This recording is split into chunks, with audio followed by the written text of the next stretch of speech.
Hey there, Jim and Cindy here from OUTAPocket. We're back again today to revisit the Starlink install on our van.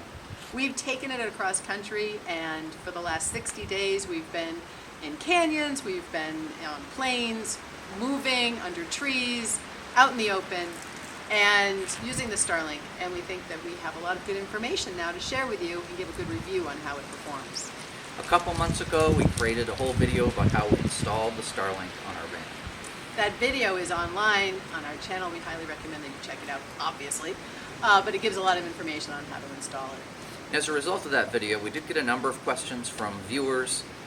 We hope to answer all of those today, and through this video we'll get to those, but also cover how we power it a couple different ways, how much power it uses, our experience using different types of applications and internet usages when we're stable, when we're on the road. Hopefully get all those questions answered in the video today. Now, as you might know, our install of Starlink is flat. It's on top of the van, and it's not at an angle. So that's one of the questions that we got after the last video was, do we have to adjust the antenna in any way when we want to use it? The answer is no. It just lives rigid, bolted right to our roof rack in a flat configuration, which is different from sometimes you see the antennas on poles. They're a little bit of an angle. Ours is flat, and it works fine for our usage in the van. As you know from the install video, we ran the power for the Starlink down through the roof access port. And it comes out right here, very convenient. We attached this 12-volt adapter right in here, and you can tell from the red light that it's working, which has been great, so we have a visual way to see it. This has been, plugging it into the 12-volt system of the van has been very convenient. On a sunny day, the entire Starlink is powered just from the solar panels. Nothing else is required. A couple of times when we've been using it when we were driving, this adapter right here has wiggled free, which obviously cuts it off, and that's kind of a pain, but it hasn't been terrible. The other option we have to power the Starlink is to use the Yeti battery that we carry around. This has the same 12-volt cigarette lighter style output, and the reason we sometimes power it off this is if it's in the evening, we're just hanging around, maybe we're on the internet, we don't want to be draining the coach batteries in the van at that time. We can just run off this and we'll retain all the power we have for the night in the van. So I'm going to turn it on and drive it off this battery now, and one of the things we want to measure is what the power profile looks like, both at startup and when it reaches steady state. So we're going to do that now. Here we go. Have power going to the Starlink. We can see with the red light here. This display is showing us how much power the Starlink is consuming from the battery, in this case 38 watts. I have read that the Starlink will consume more power during its startup phase and then stabilize once it's established the connection to a lower power consumption, so we might see that play out here. We can ignore this little thing over here just telling us how many hours are left in the battery running at this load. We'll see on the app over here some activity. Usually it takes a minute, sometimes a lot longer, to see the initial activity from the Starlink powering up. We're timing it now, so we should see something for how long it'll take this time.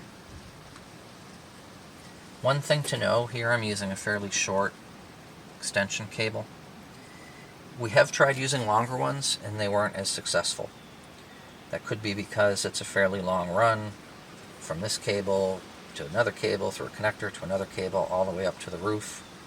I don't really know, but we've had the best luck with this short. Okay, we're starting to see some activity. The Wi-Fi network is coming up, but it does not yet have internet access.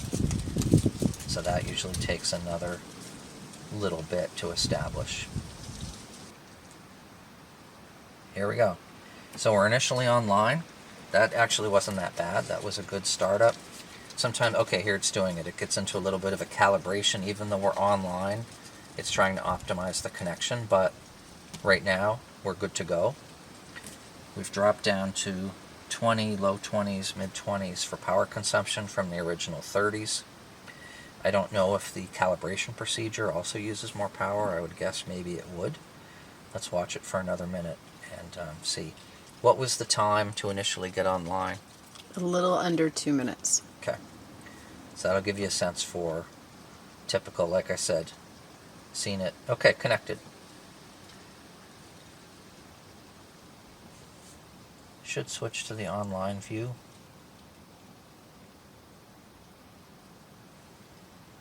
There it is. So we're good. Everything's done. This is now online. We're consuming actually fairly low power. Now that everything's done calibrating, that's pretty consistently under 20. 25. So that'll give you a sense for the range and how the power consumption works. And again, this is another alternative to power the Starlink if needed. When we went out west, we were there for our son's ultra endurance race. So we had to go point to point. We were following him along on this race through canyons. We also visited Yellowstone. We had many opportunities where we used the Starlink on the go. We had a number of people asking about that, whether or not it would work while you're actually driving, and it worked great. Take a look. This is the desolate area, so we decided to try to plug in Starlink to see if it works when we're on the go through the top of the van. My phone here, we're going to check it out. Let's see, network and internet.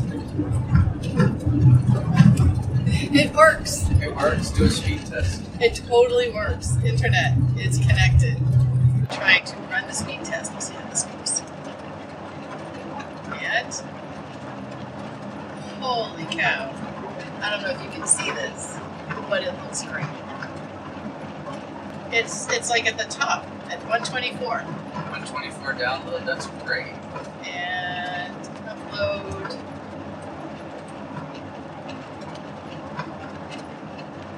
Upload is less. 5.46 upload, 124 download.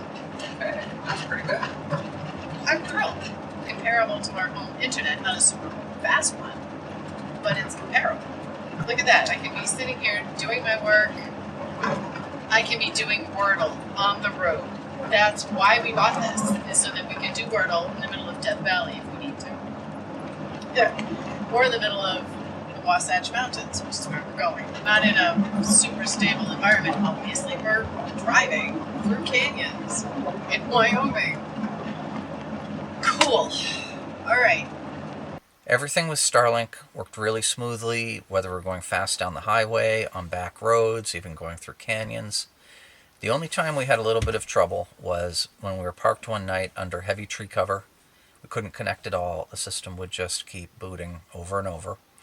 And we also tried playing podcasts through our Amazon Auto Echo device.